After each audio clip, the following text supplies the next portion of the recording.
19 horas e 39 minutos, setembro é o mês da conscientização sobre a fibrose cística, também conhecida como a doença do beijo salgado.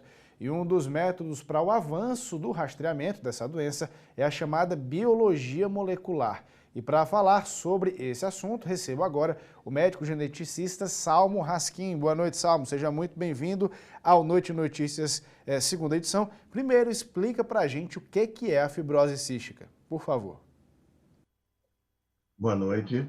A fibrose cística é uma rara doença de causa genética e hereditária. Quem tem fibrose cística herda a alteração genética tanto do pai quanto da mãe, e ela se manifesta já nas primeiras semanas ou meses de vida com problemas pulmonares e problemas no pâncreas. Os problemas pulmonares, em geral, são tosse repetida e que acabam levando algumas vezes a pneumonias.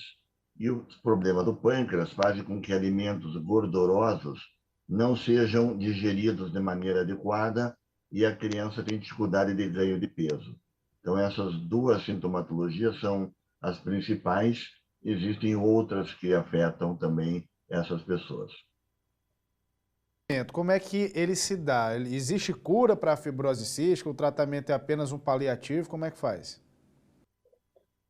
Não existe cura para a fibrose cística, como não existe cura para praticamente nenhuma das 6.000 doenças genéticas. Para curar a doença genética, tem que corrigir o erro ao nível genético dentro do núcleo das células, de praticamente todas as células do corpo. Daí é tão difícil conseguir curar uma doença genética. Mas isso não quer dizer que não exista tratamento. Tratamento existe e, ultimamente, estão surgindo tratamentos bastante sofisticados e muito eficientes para dar qualidade de vida e prolongar a vida das pessoas com fibrose cística. Tratamentos seriam esses, se eu pudesse exemplificar alguns. Sim, em 1989 foi identificado dentro do nosso material genético onde está o erro que leva à fibrose cística. Um determinado gene que produz uma proteína que transporta o cloro para dentro e para fora das células.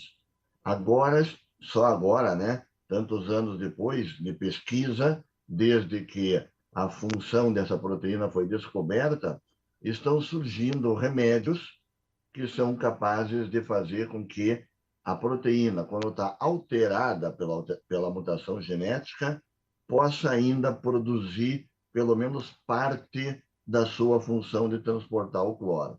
Então, são remédios que têm que ser tomados com frequência e que não chegam a fazer uma cura, uma correção genética permanente, mas ajudam a proteína que foi alterada pela mutação genética a funcionar melhor.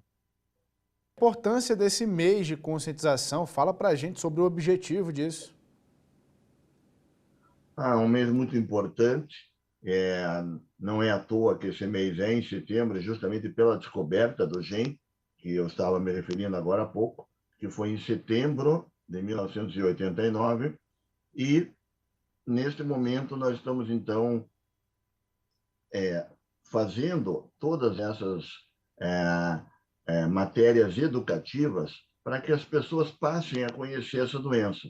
Essa doença é muito pouco conhecida ainda, apesar de um grande avanço que já aconteceu nos últimos anos, mas ela é pouco conhecida pela população e até pela classe médica existe ainda uma parcela que desconhece.